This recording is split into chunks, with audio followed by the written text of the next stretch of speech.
Are you ready? Start. Mr. Deputy Chairman, I confess that while the bill before us has one or two good points, I am not at all happy about the form in which it has been placed before us. It does not seek to remove any of the major defects in our existing election law. We all know the serious imperfections of the Representation of the People Act 2001 that is in existence now, with such amendments as were made in 2006, but this bill, which seeks to remove defects, does not touch any of the major defects that are found in the measure of what use in this bill, which deals with only minor points. It deals with one or two major points also, and I shall refer to them. But by and large, the bill is of a minor character, and I do not think any harm would have been done if the government had waited 1 or 2 years more, studied the report of the Election Commission, and given us time also to study it, and then had come with a final decision with regard to the amendments that should be made in the existing Act. I shall refer only to one point in this connection. In the Act of 2001, as it was before it was amended in 2006, election expenses meant all expenses incurred in connection with the election of the candidate, whether authorized by him or his election agent or not, in 2006. However, this restriction was removed.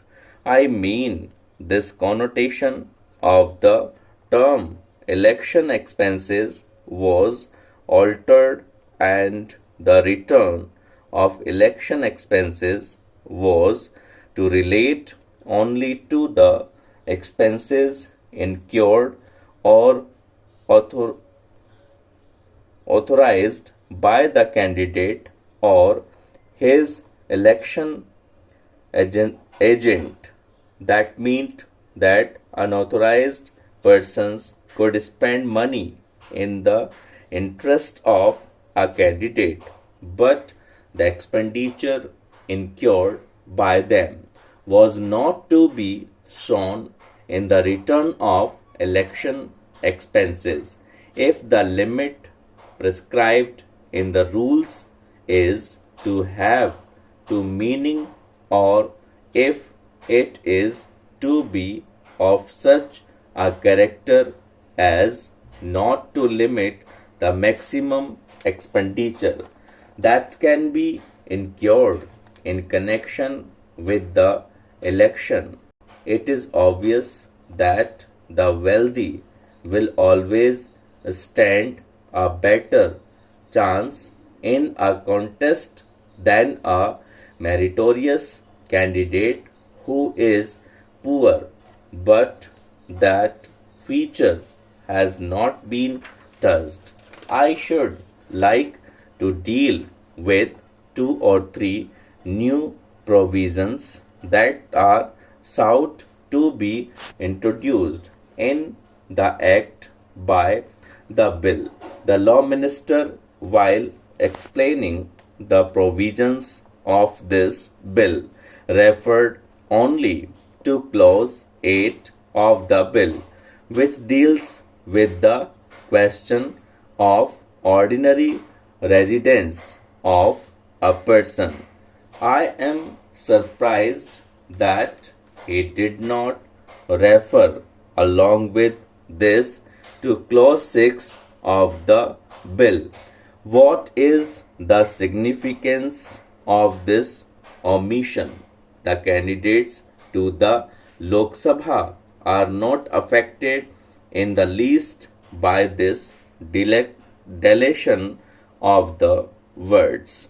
Under the law as it stands at present, a man who is qualified to be a candidate in a particular state by virtue of his registration as a voter in that state can seek election to the Lok Sabha from any other state and from any constituency in the country, but the effect of it will be felt only by a candidate for election to the Council of State. I can very well understand the Lok Sabha readily making the change because its members are not at all affected by it, but I should like to understand the reasons that led the government to acquiesce in this change. Indeed, perhaps the government themselves proposed it in the bill. What are the reasons that led the government to suggest this change? What harm would be done if the name of a man is entered into constituencies into different states? It is obvious that he cannot vote in two different states at the same time. The last point that I come to is regarding the amendment of section 118 of the Representation of the People Act 2001, that is clause 36 of the bill as passed by the Lok Sabha. The law minister told us that under the definition of bribery as it exists in the 2001 Act, the Supreme Court had decided that in a particular kind of cases, the offense of bravery does not exist. It might be interesting for government to note that the present state of the law is due to the amendment that was made in 2006. Till that time, sir, corrupt practices were divided into two categories: major corrupt practices and minor corrupt practices, and the receipt of a gratification, that is a bribe, was a minor corrupt practice which could make the election tribunal declare the election of a returned candidate to be void under certain circumstances. Government themselves did away with that section which dealt with major corrupt practices in detail. Stop.